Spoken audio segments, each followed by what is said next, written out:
할렐루야. 사도 바울의 선교 여정 공부하도록 하겠습니다. 사도행전은 신약 성경의 역사서입니다. 그리고 사도 바울의 1차, 2차, 3차 선교 여행과 마지막 사도 바울이 로마로 압송되는 과정을 그리고 있습니다. 우리가 잘 알다시피 신약 성경은 27권으로 구성되어 있는데 그 중에 13권이 사도 바울의 서신서입니다. 그러므로 사도행전과 사도 바울의 전도 여행 일정을 우리가 공부하는 것은 너무나 중요합니다. 먼저 로마 시대 때 행정구역과 또 도시 이름, 교회에 대해 한번 알아보기를 원합니다. 이탈리아 반도죠. 바로 여기가 로마입니다. 여기는 이스탄불을까지 해서 마케도니아, 성경은 마게도냐라고 그렇게 기록하고 있습니다. 밑에는 아가야 지역이죠. 아가야. 마케도냐 수도는 데살로니가입니다. 우리가 데살로니가 교회가 있는 곳이죠. 그리고 마케도니아의 왕은 필립 2세입니다. 필립 2세는 네아폴리 옆에 도시를 건설하고 자기 이름을 따서 빌립보라 이렇게 붙였습니다. 빌립보 교회가 있는 곳이죠. 그리고 아가야의 수도는 고린도입니다. 바로 고린도 교회가 있는 곳. 이 유럽과 아시아의 경계선에 있는 해협이 있는데 여기가 다르다넬스 해협입니다. 여기는 마르마다 해고, 여기는 보스포러스 해협이고, 여기는 흑해입니다. 여기는 에게해고요. 중요한 도시 중에 하나가 이쪽에 드로아입니다. 나중에 2차, 3차 선교 여행지로 거쳐서 가는 곳 드로아. 고대 트로이 목마 전설이 있는 도시죠. 그리고 밑에는 루기아입니다. 그 다음에 밤빌리아, 그 다음에 길리기아의 여기가 다소입니다. 사도 바울의 고향입니다. 다소. 그 다음에 S자 형태의 갈라디아 지역입니다. 북갈라디아, 남갈라디아 나누지만은 그냥 갈라디아. 이쪽은 갑바도기아. 이 갑바도기아는 성경에 언급되는 부분이 없습니다. 그리고 위쪽은 비두니아 본도. 비두니아 여기는 본도입니다. 여기는 소아시아. 소아시아의 수도는 바로 에베소입니다. 에베소 교회가 있는. 에베소에서 좀 더 골짜기로 들어가면 잊어먹지 말라고 하는 거예요. 골짜기로 들어가면 골로새 교회가 나옵니다. 이 골로새 교회는 사도 바울이 세운 교회가 아니고 사도 바울의 제자 에바브라가 세운 교회입니다. 근데 그 장소를 제공해 준 자가 있으니 바로 빌레몬입니다. 빌레몬. 그래서 에베소, 골로새, 빌레몬서를 같이 암기하면 좋습니다. 사도 바울이 로마에 압송되어서 2년 동안 구금 생활을 하는데요. 그때 쓴 편지가 에베소, 골로새, 빌레몬서 그리고 빌립보서입니다. 그러니까 4권이 옥중서신입니다. 바로 외우십시다. 에베소 골짜기로 들어가면 골로새 교회가 있고 골로새 교회의 장소를 정해 준 자가 있으니 바로 부자 빌레몬입니다. 그리고 빌립보. 그 다음에 갈라디아 지역에 있는 교회가 갈라디아 교회입니다.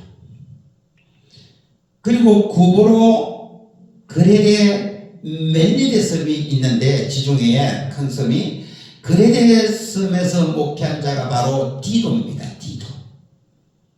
그리고 처음에 에베소 교회는 아볼로가 목회를 했는데요. 이후에 사도 바울이 또 이후에 디모데가 목회를 합니다.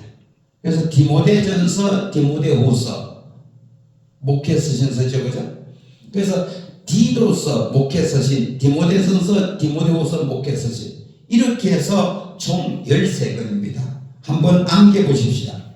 로마서, 고린도전서, 고린도후서, 데살로니가전서, 데살로니가후서, 빌립보서, 에베소서, 골로새서, 필레몬서, 갈라디아서 목회 쓰신 3권, 디도서, 디모데전서, 디모데후서 13권입니다.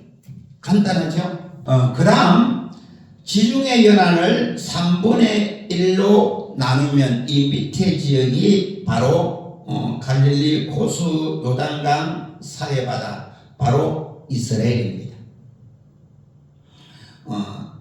나일강 하루가 나일강이고 하루가 기름진 옥토죠. 여기가 고센 땅입니다. 요셉이 부모님과 70명의 형제를 데려다가 이주시키는 곳. 그래서 430년 만에 300만의 민족이 형성된 곳입니다. 알렉산더 대왕이 이집트를 점령하고 자기 이름을 따서 도시를 건설했는데 여기가 바로 알렉산드리아입니다. 학문과 문화의 도시입니다. 에베소에서 처음 목회했던 아볼로가 알렉산드리아 출신입니다. 음륜이 좋고 성경에 능통한 자라 성경은 그렇게 기록하고 있습니다. 여기는 홍해, 여기는 인도양이고요. 페르시아만, 유브라데스강, 티그리스강. 여기는 구레네, 시몬이 살았던, 이거는 카르타고. 자, 지금부터 안디옥 교회 설립 배경을 한번 공부해 보도록 하겠습니다. 이쪽 지역이 바로 고대 아람 도시국가입니다.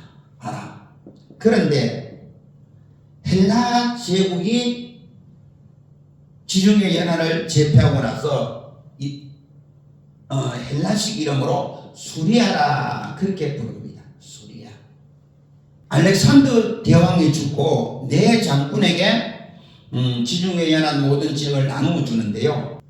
이집트 지역을 프톨레미 왕조가 다스리게 되고 이 수리아 지역을 셀루쿠스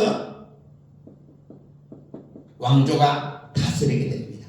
이 셀루쿠스 왕조 안에 안티오쿠스 4세는 자기 이름을 따서 안디옥이라는 도시를 많이 건설하는데 이 아람의 수리아에 안디옥 도시를 건설합니다. 안디옥 도시. 그래서 수리아 안디옥이라고 부릅니다. 그리고 갈라디아 지역에 비시디아의 안디옥을 또 세웁니다. 안디옥 도시. 그래서 여기를 비시디아 안디옥 그렇게 부릅니다.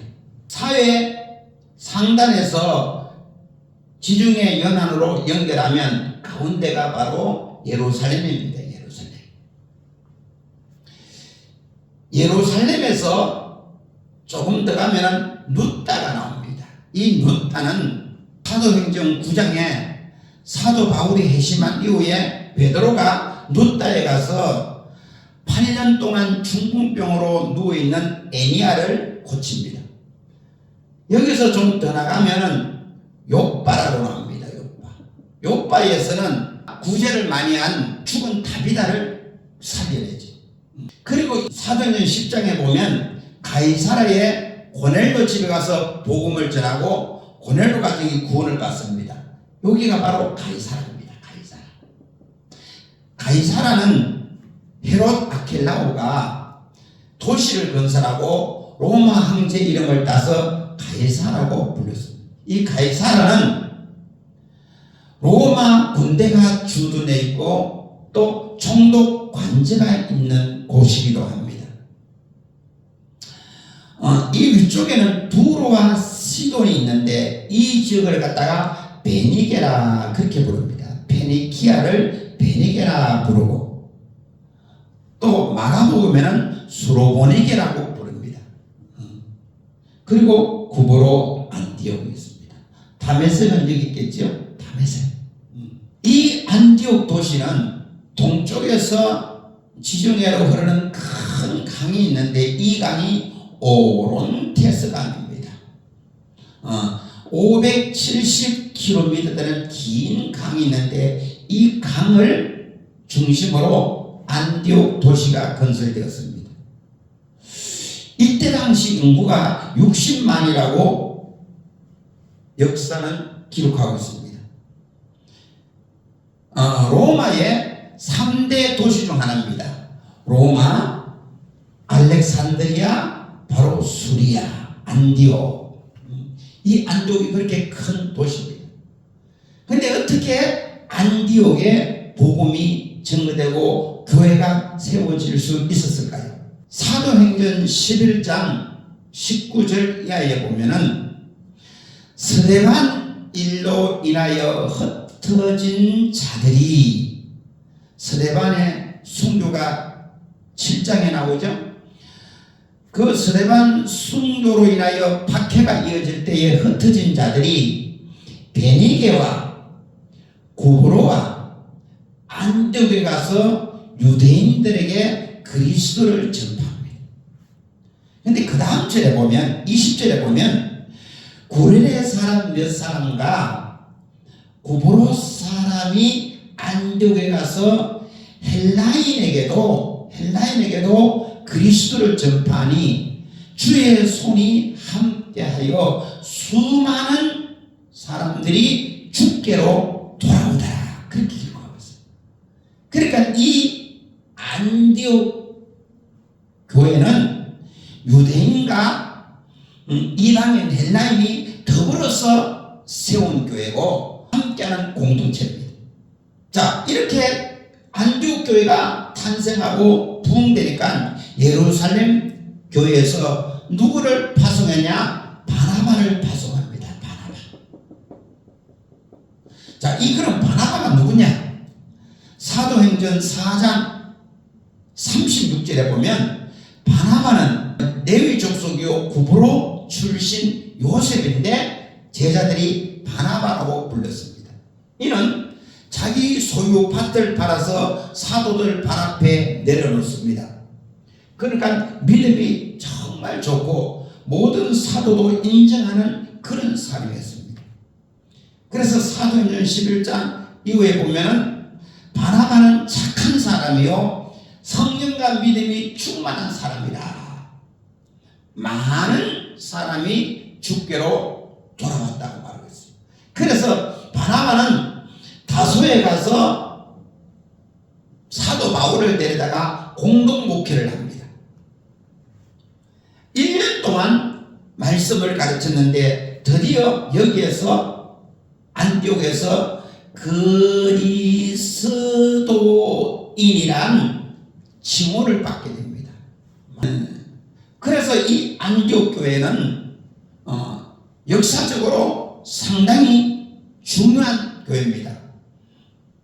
유대인과 헬라인이 함께하는 공동체요, 그리스도인이라고 최초의 칭호를 받게 된 교회요, 그리고 더 나아가 세계 선교한 교회요, 그 다음에 구제와 선교한 교회입니다. 예루살렘 교회에 기근이 들었을 때에 바나바와 바울이 구제 헌금을 가지고 내려옵니다. 그리고 올라갈 때 누구를 데려가는가? 마가라 하는 요한을 데리고 올라갑니다. 이 마가라는 요한이 누구냐면 바나바의 생질이요 바로 구브로 출신입니다. 구브로 출신인데 예루살렘에 와서 살았던 거죠. 그래서 1차 선교하는데 마가 요한은 수행자로 동행하게 됩니다. 그래서 안디옥 교회가 힘있게 성장할 때에 사도행전 13장에 보면 드디어 1차 선교가 시작됩니다. 자, 오늘은 안디옥 교회 설립 배경까지만 공부했습니다. 이제 다음 시간에는 1차 선교를 공부하도록 하겠습니다.